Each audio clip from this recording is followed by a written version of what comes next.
Florida voters could have more say in picking the next president, but it could come with a cost. Next year, the presidential primary election in Florida moves from March to January. Now local cities have to decide if they will move elections to January too.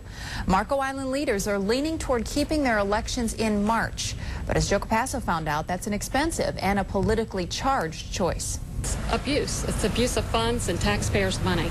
June Walker is upset about the possibility that Marco Island officials may consider keeping the city council election in March, not January. The Collier County Board of Elections has made a recommendation to city officials that the date be moved to January to coincide with the presidential primary.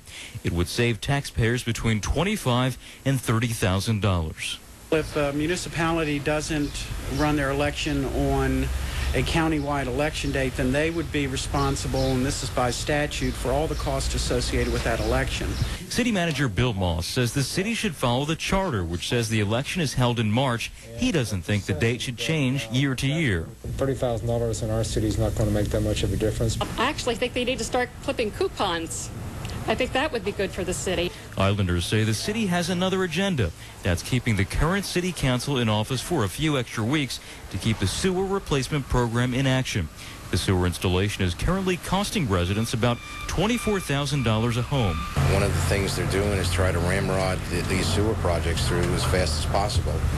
And they know is if the election is moved up, that 4 of the council members are up for re-election. Moss says not so fast. The new law says it doesn't matter what the date of the election is. City council members get to stay in office until March, and Moss really doesn't care if a new city council fires him. He knows that's part of the job.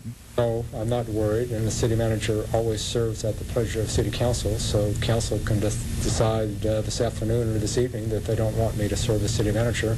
Bottom line, some taxpayers don't think Marco Island should put out $30,000 for an election if they don't have to. We are spending money like drunken sailors. It's ridiculous. On Marco Island, Joe Capasso, WINK News. Now, Marco Island City Council members may still decide to hold their city election in January. The cities of Naples and Clewiston have already decided to move their election to avoid any extra costs.